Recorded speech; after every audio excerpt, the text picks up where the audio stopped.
Many doctors, nurses, engineers and teachers in the UK are refugees. In fact, there are more than 1,000 refugee doctors alone registered on the British Medical Association's refugee database. A 2004 Home Office report estimated that 42% of refugees held some form of qualification, and almost half had received at least 10 years of education. But many professionals with refugee status find obstacles in their path to skilled employment, as well as preventing individuals from doing the jobs they find fulfilling. Valuable skills are being squandered. We get a large number of refugees with recognisable skills and qualifications. However, since arriving in the UK, they haven't been able to use those skills or those qualifications because they're not recognised in the same way over here. Each year, thousands of people like Ahmed are granted refugee status in Britain after fleeing war and civil unrest in their home country. The situation in places like Somalia, where Ahmed is from, leads many to seek a new life with their family working in the UK. Contrary to popular belief, many of these newcomers are highly educated. But upon arrival in the UK, qualified refugees find a number of obstacles preventing them from working where they'd like and where they'd be most effective. These people are often forced to re-qualify or change career paths completely. My name Ahmed. Of course, I am from Somalia. I came in UK before 1 year and 7 months as a refugee. I left my country, Somalia, because of the civil war, which was going on there. And I got to Yemen. From Yemen, I have come to UK.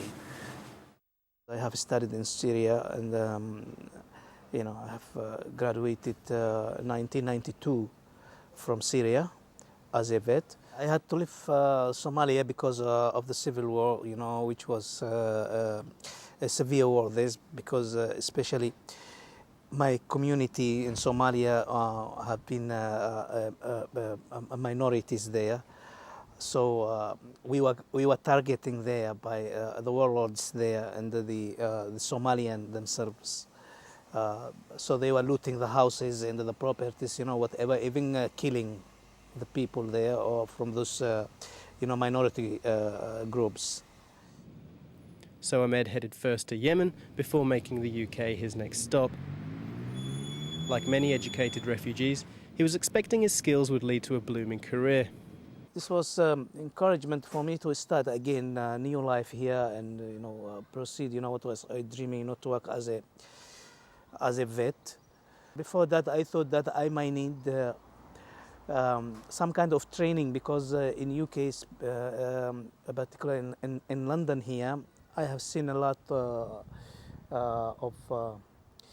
vet practice here. They deal with pets.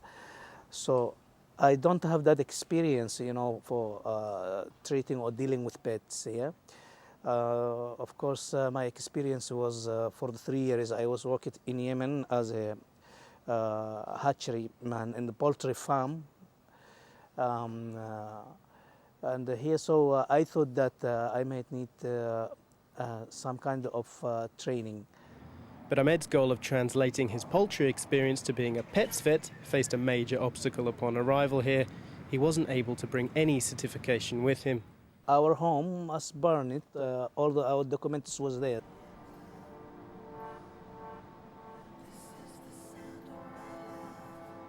We were fleeing for our lives, so we were not thinking that to take any paper.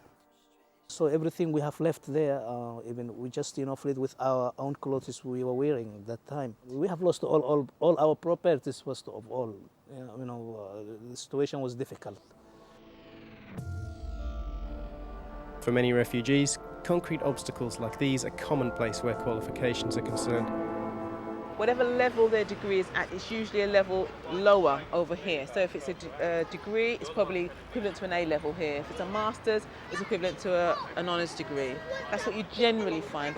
But unfortunately, there are some countries where their qualifications are not recognised here at all. So, they would have to start again if they want to stay in that profession.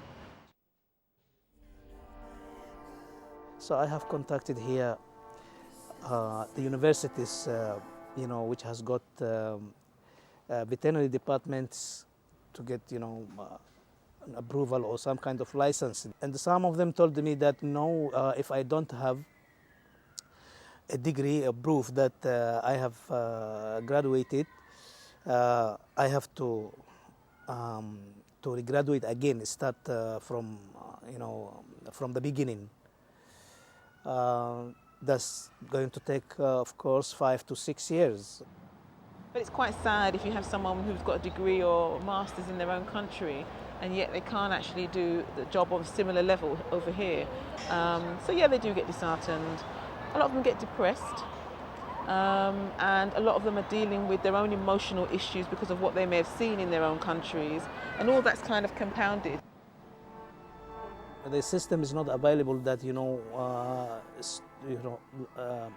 individuals like me, who have been in my situation, that they could go through examination in the university or anywhere, or maybe they can take a training in a university instead of beginning from starting from the beginning.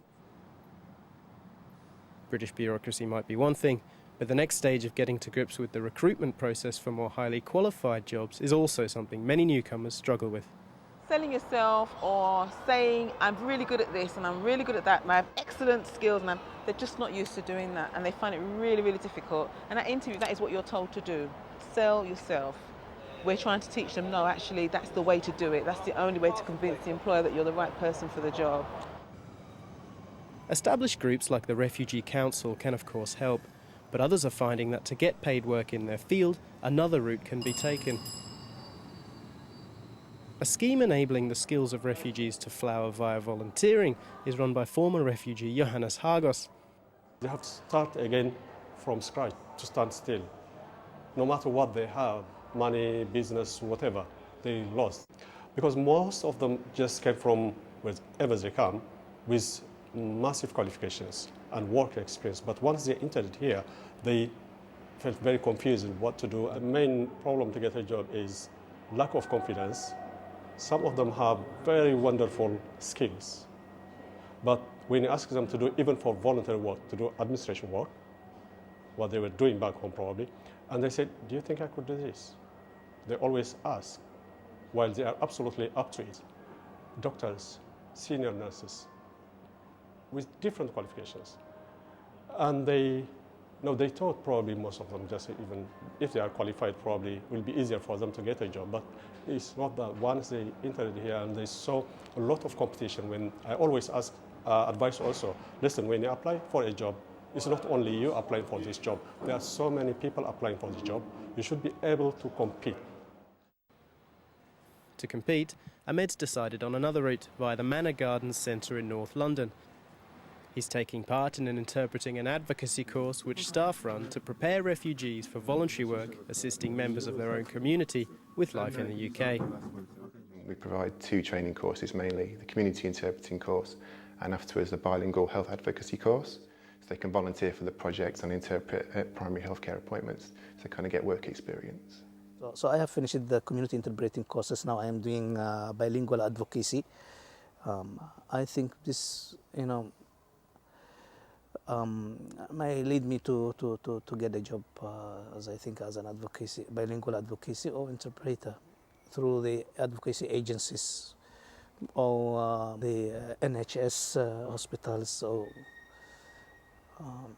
I think even home office. So anyway, I told myself, well, maybe I will look for other ways. So I thought that to get an alternative career, because I have 2 languages besides the English language, Arabic and the Somali. I hope maybe, will help me to find a job that I can support myself and my family at the same time.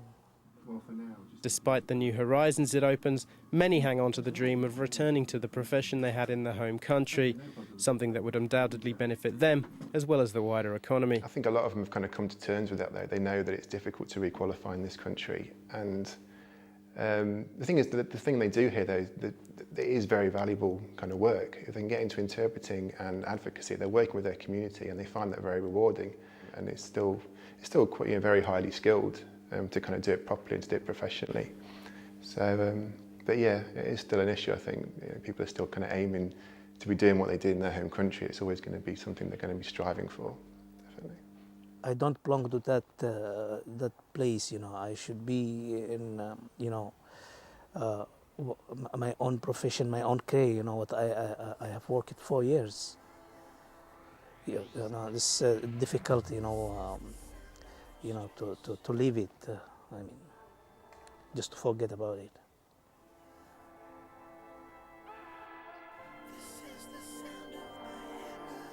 You know, one day my country, Somalia, may maybe restore it again, you know, in peace, come back to them.